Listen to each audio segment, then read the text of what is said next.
Pierre a régné. C'était tout un message.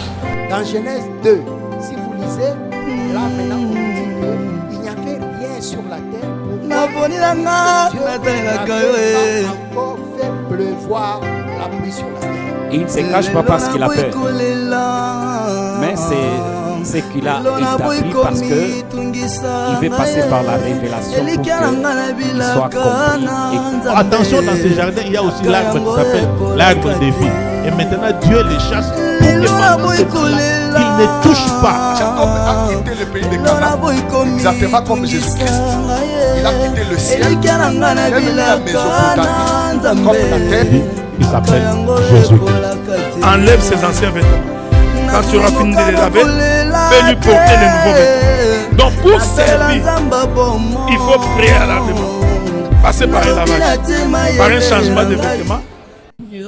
Nous sommes heureux d'aborder un tout nouveau thème avec l'apôtre Serge ce matin. Alors, sans plus tarder, cher apôtre, bonjour. Bonjour mes bien-aimés, bonjour chers téléspectateurs. À vous la parole, nous avons très hâte d'apprendre de vous un tout nouveau thème que vous avez préparé.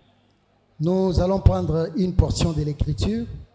Nous sommes dans les livres de Matthieu chapitre 16. Nous lisons du 13e au 18e verset.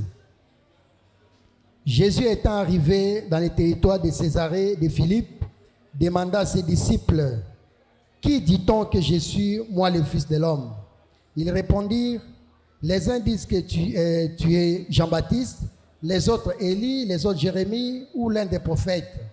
Et vous, leur dit-il, qui dites-vous que je suis » Simon-Pierre répondit, « Tu es le Christ, le Fils du Dieu vivant. » Jésus reprenant la parole et lui dit, « Tu es heureux, Simon, fils de Jonas, car ce ne sont pas la chair et le sang qui t'ont révélé cela, c'est mon Père qui est dans les cieux. Et moi, je te dis, tu es Pierre, et que sur cette pierre, je bâtirai mon église, et que les portes du séjour de mort ne prévaudront point contre elle. Que Dieu vous bénisse. Amen. Bien-aimés dans le Seigneur, par la grâce de Dieu, nous abordons notre thème de ce jour. Il s'intitule « L'Église ». On a voulu partager cette pensée puisque nous savons que nous sommes dans les temps où règne un peu de confusion. Alors nous voulons à ce que le peuple soit éclairé, que le peuple comprenne qu'est-ce que l'Église concrètement. Oui, si vous lisez les Saintes Écritures, vous allez remarquer que dans l'Ancienne Alliance, on n'a jamais évoqué clairement ce terme « Église ». Mais la première personne à parler de l'Église, c'est le Seigneur Jésus-Christ. Et qu'est-ce qu'il dit? Il dit à Simon-Pierre que tu es Pierre. Et sur ces rocs, puisque ici, dans la version Louis II, on parle de Pierre. Mais lorsque vous lisez la version Darby, vous allez voir qu'il est écrit sur ces rocs. Sur ces rocs, je bâtirai mon Église et les portes du séjour des morts ne prévaudront point contre elle. Alors, on aimerait d'abord comprendre à la manière des hommes, selon les dictionnaires, qu'est-ce que l'Église? L'Église, selon les dictionnaires, c'est l'ensemble des gens ou l'ensemble d'une communauté réunie autour d'une même foi. C'est-à-dire quand les gens se réunissent autour d'une foi, il faut constituer une assemblée. Cette assemblée qu'on appelle s'appelle Église. Et l'Église aussi, selon toujours les dictionnaires, c'est les lieux de culte. Là où les gens se réunissent, là, on appelle ça Église. Ça, c'est la définition de l'Église, selon les dictionnaires. Mais notre Seigneur Jésus-Christ, lui qui a dit, puisque la construction de l'Église était une promesse, dans la chair comme ça, tout le temps que Jésus a vécu, il n'avait pas bâti l'Église. Mais il dit à un moment, je bâtirai dans le futur. C'est que c'est à un moment donné qu'il allait s'apprêter à bâtir quoi? L'Église.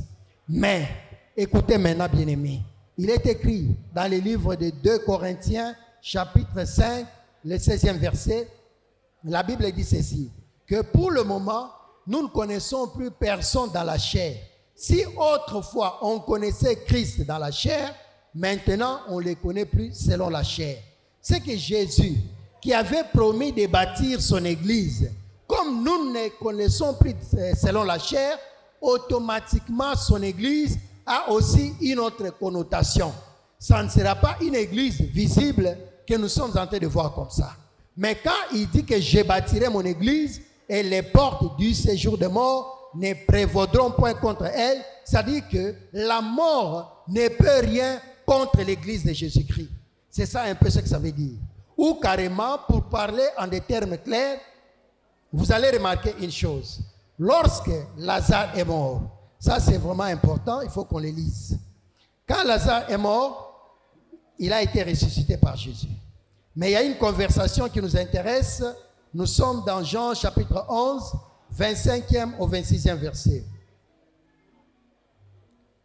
Écoutez ce que Jésus dit. Celui qui aime sa vie la perdra.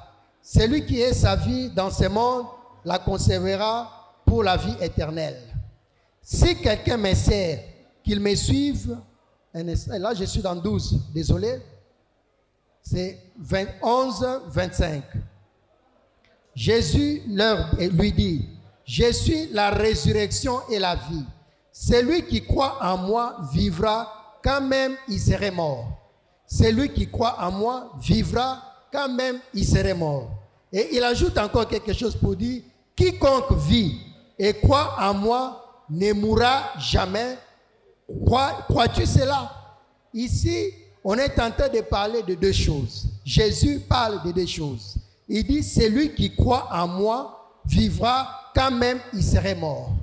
Quand il dit ceci, c'est par rapport à la résurrection des morts. C'est-à-dire, toute personne qui croit en Jésus, dans la chair comme ça, elle peut connaître la mort. Quand elle connaît la mort, cette mort-là, c'est une mort qui est éphémère. Pourquoi? Puisqu'à un moment donné, la personne va connaître la résurrection. C'est pourquoi il dit, celui qui croit en moi vivra quand même il serait mort. Mais, il dit encore, quiconque vit et croit en moi ne mourra jamais. Est-ce que c'est une contradiction? Quiconque vit et croit en moi ne mourra jamais. Là, Jésus était en train de parler par rapport à l'immortalité de l'âme. Puisque toute personne qui croit en Jésus, son âme est passée de la mort à la vie. Son âme ne mourra jamais. La chair comme ça peut être détruite, mais l'âme de la personne qui a cru en Jésus ne mourra jamais. C'est pourquoi il précise pour dire que quiconque croit en moi ne mourra jamais. Il ne parlait pas de moi en tant que personne physique comme ça, mais il était en train de parler par rapport à l'âme de la personne qui a cru. Toute personne qui croit ne mourra jamais, son âme ne connaîtra jamais la corruptibilité. Maintenant, Jésus qui a dit qu'il bâtira son église, je viens de démontrer que l'église de Jésus, ce n'est pas à la manière des hommes. Pourquoi? Puisque nous ne les connaissons plus selon la chair. Un jour, Jésus était en train de passer avec ses disciples. Ils ont regardé la bâtisse, ils ont regardé comment le temple était construit. Les disciples ont voulu amener Jésus à louer cette œuvre-là. Mais Jésus leur a dit ceci, détruisez ce temple et moi je le relèverai dans 3 jours. Quand Jésus était en train de parler des temples qu'on allait détruire, ce n'était pas le temple physique qu'ils étaient en train de voir. Mais la Bible dit qu'il parlait de sa chair. C'est-à-dire, la chair de Jésus, c'est ça, le temple par excellence. Alors, comme Jésus, nous ne le connaissons plus selon la chair, automatiquement, le corps de Jésus devient un mystère. Le corps de Jésus devient spirituel. Ce n'est plus un corps physique que nous puissions toucher, mais c'est un corps physique. C'est un corps plutôt spirituel. C'est-à-dire, l'église de Jésus, moi j'aimerais que vous puissiez comprendre que c'est une église qui est spirituelle et n'est pas visible à la manière des hommes. Mais, toutefois, dans les assemblées, nous nous rencontrons pour être préparés afin d'accéder ou d'entrer à l'église corps du Christ. Nous prenons un exemple. Tel que nous nous rassemblons en ces lieux, nous sommes une assemblée locale. Cette assemblée locale comprend maintenant les membres, puisque tel que Jésus avait démontré que son corps, c'est ça le temple, chaque membre du corps constitue une personne. C'est-à-dire tous les membres là réunis, toutes les personnes réunies constituent maintenant le corps du Christ. Et ce corps qui est un corps mystique, il est constitué par les chrétiens qui sont ici, les chrétiens qui sont à Bumba, les chrétiens qui sont en Europe, en Amérique, à Lubumbashi, ainsi de suite. Ce sont ces gens-là qui ont cru à la parole, qui ne sont pas dans les assemblées locales, mais qui sont dans l'assemblée corps du Christ. J'insiste, j'aimerais que les personnes qui ont l'habitude de venir dans les assemblées locales, qu'elles puissent quitter les assemblées locales pour entrer dans l'église corps du Christ. Puisque quand nous venons dans l'église, dans l'assemblée locale, c'est pour être préparés à entrer dans l'église corps du Christ. Jésus, j'aimerais vous dire aussi une chose. Quand j'ai dit que Jésus, nous sommes le corps du Christ, je suis en train de donner un exemple qui atteste concrètement ce que je suis en train de dire. Dans Actes chapitre 9, vous vous rendrez compte que le bien-aimé Paul, quand il était en train de persécuter les fidèles, la Bible dit dans Actes 9, lisez à partir du premier verset, vous descendez jusqu'au 5e. La Bible démontre qu'il s'apprêtait à aller torturer les bien-aimés, à aller tuer les frères, mais juste quand il allait dans les chemins de Damas, c'est là où il a vu la lumière. Et Jésus lui a dit, Simon Pierre, il lui a dit, Paul, Saoul, Saoul, pourquoi me persécutes-tu? Saoul a répondu, qui es-tu, Seigneur, que je suis en train de persécuter? Et Jésus lui a dit que je suis Jésus. Or, Saoul, lui, quand il partait, il allait persécuter les chrétiens. C'est pourquoi ce que je dis atteste que nous, qui avons cru à la parole, nous constituons le corps du Christ. Quand nous souffrons, c'est le corps du Christ qui est touché. Alors, il faut être dans la joie si vous faites partie de ce corps. Puisque si vous êtes en train de faire partie de ce corps, Jésus-Christ lui-même prendra soin de vous. De la même manière, quand tu marches, toi en tant qu'homme, tu évites de heurter ton pied sur une pierre. C'est de cette même manière que Jésus nous évite à ce que nous puissions heurter qu'il puisse heurter quoi que ce soit, un obstacle, quelque chose qui peut faire mal à son corps. Nous, en tant qu'enfants de Dieu, nous bénéficions de la protection divine.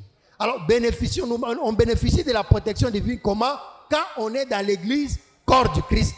Je répète encore que l'église corps du Christ, ce n'est pas l'assemblée locale. Écoutez ce que la Bible dit. Nous sommes dans 1 Corinthiens, chapitre 6. Nous allons lire le 12e verset. 1 Corinthiens, chapitre 6. Tout m'est permis, mais tout n'est pas utile.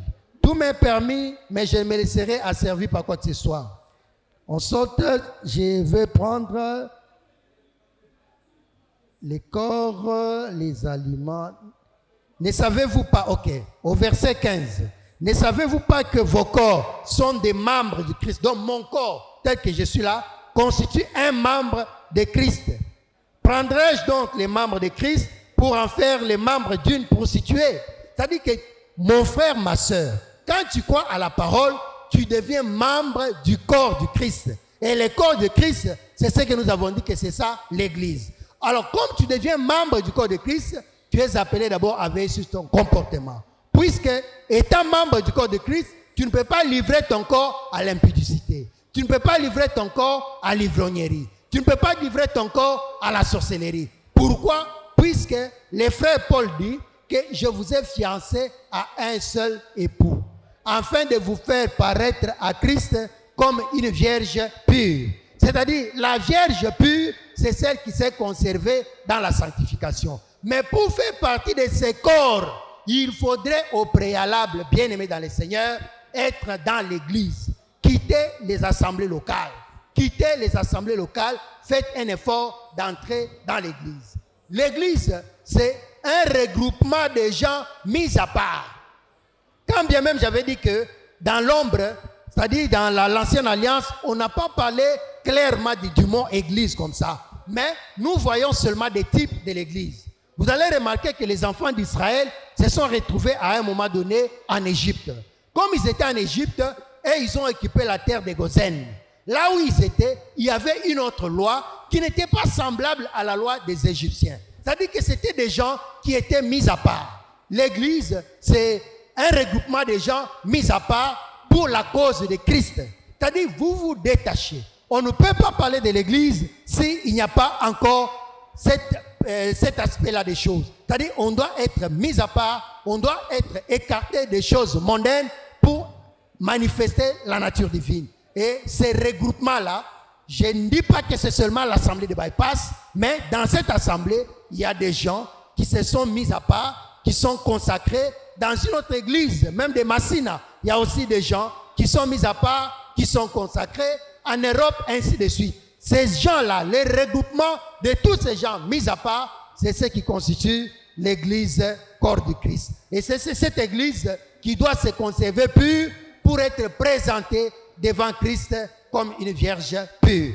C'est l'introduction de notre pensée et je crois que dans l'avenir, nous aurons aussi à évoluer pour ajouter quelque chose. Laisse que pour ce jour, que notre Seigneur Jésus-Christ vous soit favorable dans son amour. Qu'est-ce que cela nous enseigne sur l'origine de l'Église? Ok, merci beaucoup. J'avais dit tout à l'heure là, dans la version Louis II, il est dit clairement que tu es Pierre et sur cette pierre, je bâtirai mon église. Mais lorsque nous prenons la version Darby, je crois qu'on doit lire pour que les gens ne croient pas que cela vient de nous. Darby, on est là. Darby, Matthieu chapitre 16, le 18e verset. Et moi aussi, je te dis que tu es Pierre, et sur ces rocs, je bâtirai mon assemblée. Ici, on parle de l'assemblée de l'église. C'est-à-dire, l'église, les gens, nous aussi. Moi, personnellement, quand j'étais encore enfant, j'ai cru que l'église était bâtie sur Pierre, la personne de Pierre. Et par la suite, on a compris que l'église n'est pas bâtie sur Pierre comme personne, mais l'église est bâtie sur les rocs. Les rocs, c'est lui-même Jésus-Christ qui est le fondement. C'est-à-dire qu'il voulait seulement démontrer que son église à lui est inébranlable. C'est pourquoi un jour, il avait dit que la personne qui est sage, qui doit bâtir sa maison, il faut que cette personne bâtisse sa maison sur les rocs. Pourquoi on doit bâtir la maison sur les rocs? Afin que quand le vent peut venir, que le vent ne puisse pas emporter la maison. Ainsi, l'église est bâtie sur les rocs. Les rocs là, c'est le Seigneur Jésus-Christ. Les rocs là, c'est lui le fondement solide. En dehors de Jésus, il n'y a pas d'autre fondement. Il y a des gens dans ce monde ici, dans leur confession, qui prennent des fois les os des soi-disant leurs saints. Ils vont installer ça, enterrer ça quelque part et construire pour dire que non, l'église ici, c'est l'église Saint-Pierre, il a été bâti sur les os de Pierre. Ça, c'est une aberration, c'est une mauvaise confession. Les rocs, fondement par excellence, c'est le Seigneur Jésus-Christ. L'église appelée corps du Christ, c'est là comment cela définit notre identité en tant que croyant. Oui, ce sont les choses que j'avais à évoquer déjà. Tel qu'on est là, pour que nous soyons appelés corps du Christ, on doit être mis à part. J'avais donné l'exemple de Gozen. Les enfants d'Israël, quand bien même ils habitaient en Égypte, où les abominations se commettaient au jour le jour, et ils avaient leur mode de vie qui était défini en Gozen là-bas. De même aussi nous, par rapport à ce que nous avons comme parole, nous devons vivre différemment de tous ceux-là qui n'ont pas encore reçu la parole. L'Écriture dit ceci, que je vais établir la différence entre ceux-là qui me servent et ceux-là qui ne me servent pas. Cette différence, ce n'est pas seulement par rapport au bien matériel ou à l'argent, mais la différence, mais d'abord, c'est par rapport à notre manière de vivre. Nous devons, nous, en tant qu'enfants de Dieu, nous aimer les uns les autres. C'est ça. Ça traduit notre identité, qu'on a quitté le même lieu. On doit s'aimer les uns les autres et en dehors de ça, on doit se conformer à la volonté divine. La volonté divine, c'est ça sa parole.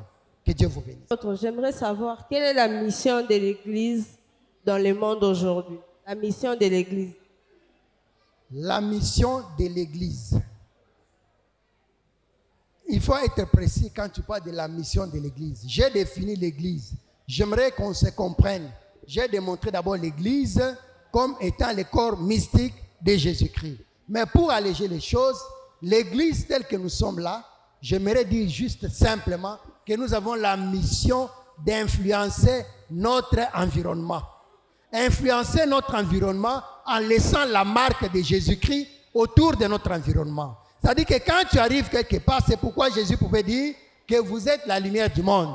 Et quand on allume une lampe, ce n'est pas pour qu'elle soit mise en dessous de la table, mais elle doit éclairer. Éclairer où? Quand on arrive même dans le monde où il y a les péchés, où il y a les désordres, où il y a les abominations, toi, en tant que membre, tu dois éclairer. Tu es appelé à annoncer Christ. C'est ça la mission de Jésus, la mission de l'Église. En tant que membre, nous devons annoncer Christ partout où nous pouvons être.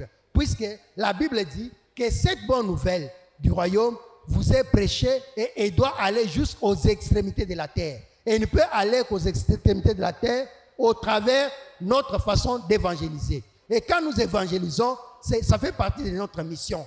Et en dehors de l'évangélisation, par rapport à notre comportement, nous apportons un impact positif tout autour de notre environnement. C'est ce qui est important. 26, il y a un verset là qui dit, j'aimerais savoir quels sont les ustensiles, genre les éléments qui ont servi à la construction de l'église.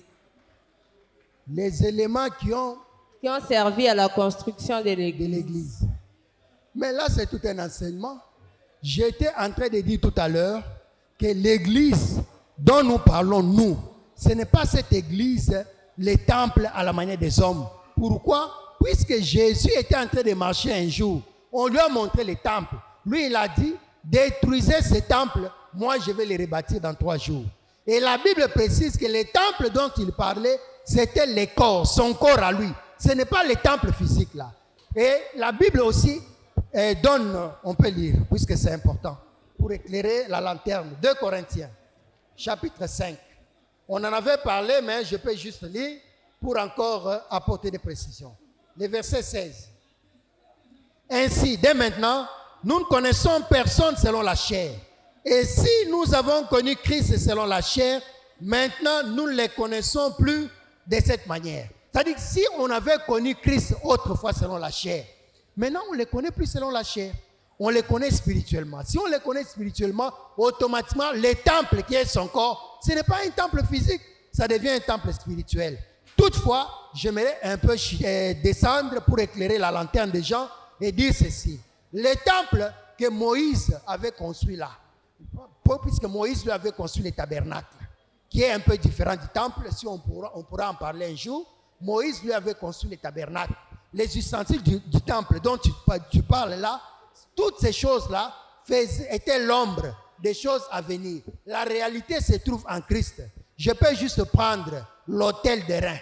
L'autel de Reims là, ça avait un travail, mais c'était un travail qui était imparfait, puisque le véritable autel de Reims, c'est le Seigneur Jésus-Christ.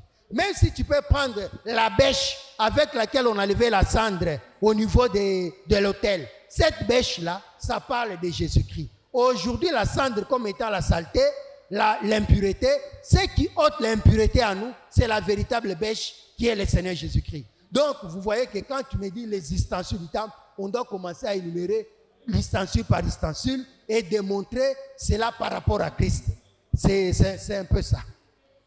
Je ne sais pas si j'ai été clair dans ma manière de parler. Oui. Puisque vous avez dit que je puisse donner les ustensiles du temple. Il y en a bien sûr, mais de manière brève, comme on ne parle pas du tabernacle ou du temple, j'aimerais juste te dire que tous ces ustensiles-là parlaient d'une seule personne qui est le Seigneur Jésus-Christ. J'ai donné 2 exemples qui attestent que ce n'était que l'ombre, les véritables bêches. Même les véritables chandeliers qui éclairaient là, ça parlait seulement de Jésus-Christ. Brièvement, c'est ça. Merci, cher apôtre, pour votre intervention. Je rappelle que nous sommes l'Assemblée des Saints de Bypass. Alors, dans Éphésiens chapitre 4, verset 11 jusqu'au 12e verset, on nous dit « Il a donné les uns comme apôtres pour le perfectionnement des saints. » Pourquoi Dieu a-t-il mis parmi l'Église ces ministères? À quoi sert ces ministères dans l'Église? Ok. J'aimerais juste, avant de répondre, de donner une histoire qui s'est passée Jésus était en train un jour de parler aux enfants d'Israël. Il leur a dit ceci, qu'il y avait un Lévite et un Samaritain qui étaient en train de passer. Ils ont vu quelqu'un qui était tombé dans les mains des brigands. La personne était blessée. La personne était dans un état piteux. Mais le Lévite est passé, outre son chemin, les sacrificateurs également est passé. Mais quand le Seigneur Jésus est venu, il a pris la personne, il a placé la personne sur la monture et il a amené cette personne pour la laisser entre les mains de l'hôtelier. Et il a laissé à cet hôtelier 2 deniers. Il a dit à l'hôtelier, prends soin de cette personne jusqu'à ce que moi je vais revenir. Alors quand on a fait les dons des ministres dans l'église, c'est pour que les ministres prennent soin du peuple de Dieu. Les ministres puissent prendre les soin des gens qui étaient tombés entre les mains des brigands. En prenant soin, ils utilisent seulement 2 deniers. Les 2 deniers parlent de la loi et du témoignage. Les 2 deniers parlent de la parole de Dieu. C'est-à-dire que pour préparer l'église en l'enlèvement, pour préparer l'église à atteindre la stature parfaite, c'est au travers l'enseignement, au travers la parole. Sans la parole, le peuple n'atteindra jamais la perfection. C'est pourquoi, comme l'intention de Dieu était de parfaire les hommes, c'est pourquoi il a placé les dons, les ministres, afin qu'au travers leur enseignement, que les gens soient préparés à la perfection. C'est un peu ça. Ok, merci apôtre. Nous lisons Hébreux chapitre 10, verset 25. Il dit, n'abandonnons pas notre assemblée. En quoi l'assiduité à l'église est-elle essentielle pour la croissance spirituelle? Ok. L'Écriture dit ceci. La fin d'une chose vaut mieux que le commencement. C'est-à-dire, quand aujourd'hui toi tu pries avec nous, on est dans la course, il faut que tu arrives à la fin afin que tu sois aussi couronné. Puisque la Bible est claire, elle dit que l'athlète n'est pas couronné si il n'a pas combattu s'il n'a pas couru ou combattu selon les règles. Les règles, c'est quoi? C'est atteindre la fin comment dirais-je, de l'épreuve. Si toi, tu n'as pas atteint la fin de l'épreuve, tu as abandonné, tu as quitté subitement cette épreuve-là. C'est que tu n'es pas arrivé à la fin, tu ne peux pas être couronné. Donc, ça marche automatiquement avec ta foi. Puisque tu es déjà attaché à cette église, c'est ici où on te nourrit, c'est ici où on est en train de te parfaire, afin que tu puisses croître spirituellement et que tu sois préparé à l'enlèvement. Si tu abandonnes cette assemblée, automatiquement, ça sera un freinage sur le plan spirituel. Tu ne sais plus évoluer, tu as abandonné la foi, tu as abandonné l'assemblée. Merci. Merci beaucoup, apôtre Serge, pour ces interventions. L'église n'est pas un bâtiment, elle est un corps vivant, un lieu d'édification et une colonne de vérité, comme l'apôtre vient de le dire. Prochainement, rejoignez-nous à l'Assemblée de Saints de Bypass. C'est sur l'avenue Lombi 21, quartier Molo, référence Arrêt Abeti. Très heureuse de partager avec vous cette grande bénédiction. Un mot de fin, apôtre. Ok, un mot de fin, je sentais juste d'insister, de dire à tous les bien-aimés, à tous mes frères, toutes mes sœurs qui ont l'habitude de venir dans l'assemblée locale, que ces bien-aimés-là fassent un effort pour intégrer l'église corps du Christ. Puisque c'est dans l'église corps du Christ, il y a l'enlèvement. Mais ce n'est pas dans l'assemblée locale. Brièvement, c'est ce que je peux dire comme mot de la fin. Que Dieu vous bénisse.